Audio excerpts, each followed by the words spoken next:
आज हम जानेंगे भगवान महावीर की अंतिम देशना का चौथा अध्ययन, जिसका नाम असंस्कृत है, को एक कहानी के माध्यम से, जिसमें इस मान्यता का खंडन किया गया है कि जीव को इस जन्म में किए गए कर्मों और दुष्कर्मों का फल अगले जन्म में मिलता है। इस भ्रांत धारणा के कारण व्यक्ति धड़ल्ले से पाप कर्म करता जाता है, परंतु भगवान ने इसका खंडन करते हुए कहा है कि सेंध के द्वार पर पकड़ा जाने वाला चोर अपने पाप कर्म के कारण वही छिन्न भिन्न और लहूलुहान होकर तत्काल दंड पा लेता है। इसलिए एकांत रूप से ये कथन सत्य नहीं है कि कृत कर्म का फल परलोक में ही मिलता है, यहाँ नहीं मिलता। यहाँ भी मिलता है और परलोक में भी मिलता है, किंतु ये निश्चित है कि कर्म का फल आगे या पीछे अवश्यमेव भोगना पड़ता है। इसलिए दुष्कर्म करने से पूर्व भविष्य का या परिणाम का विचार अवश्य ही कर लेना चाहिए। तो अब जानते हैं कहानी। आगे बढ़ने से पहले अगर आप चैनल पर नए हैं तो सब्सक्राइब करें और वीडियो को लाइक। बंग देश का एक चोर चौर्य कला में यानी चोरी की कला में पूर्ण दक्ष था। उसने अपनी जिंदगी में सैकड़ों चोरियां की, परंतु कभी भी सरकार द्वारा गिरफ्तार नहीं किया जा सका।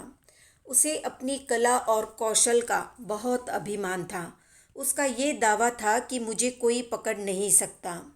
उसकी चौर्य कला में ये खूबी थी कि वो चोरी करने से पहले अपने औजारों से, शस्त्रों से दीवार में कमल की या इसी प्रकार की कोई कलापूर्ण आकृति बनाकर मकान में प्रवेश करता था।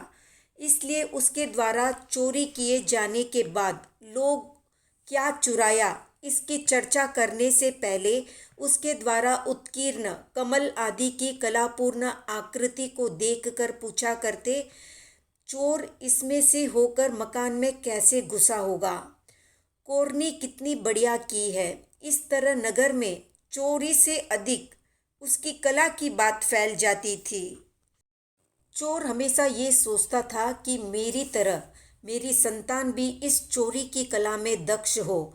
इस विचार से वो अपने पौत्र को भी चोरी के समय साथ ले जाने लगा।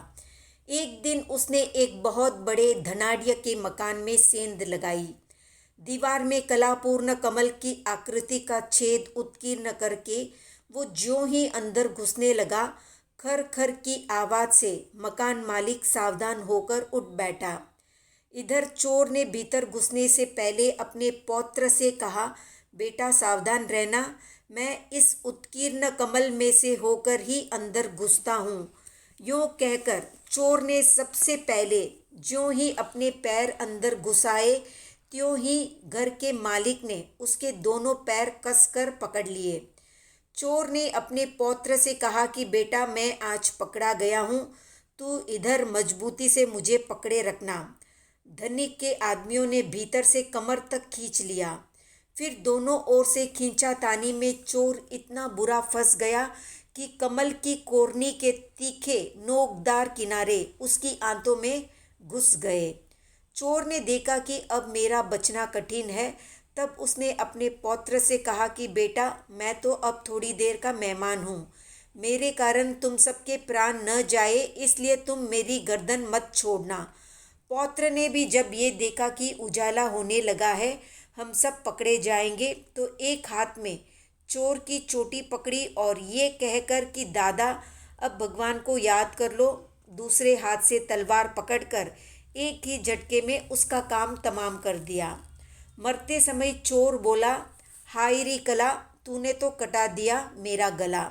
इस प्रकार चोर की कला ने चोर के प्राण लिए। तो इसी प्रकार प्रत्येक जीव अपने कर्म से ही दुख पाता है। इसलिए कर्म बंध के कारणों से बचना ही श्रेयस्कर है। जैसे सेंध के मुख यानी द्वार पर पकड़ा गया चोर अपने ही दुष्कर्म के कारण काटा जाता है, वैसे ही पाप कर्म करने वाला जीव इस लोक और परलोक में स्वकृत कर्मों का भयंकर फल भोगता है, क्योंकि कृत कर्मों को भोगे बिना कभी भी छुटकारा नहीं होता। तो ये थी जानकारी कृत कर्मों के तुरंत मिलने वाले परिणामों की। इसलिए कॉन्फिडेंस में न रहे कि अभी जो कर्म कर रहे हैं उसका भविष्य में ही फल मिलेगा, अभी इसी वक्त भी किसी किसी को मिल जाता है। तो आज का प्रश्न है कि क्या आपको कर्म में 100% विश्वास है? कमेंट में बताएं। वीडियो पसंद आया तो लाइक शेयर सब्सक्राइब करें।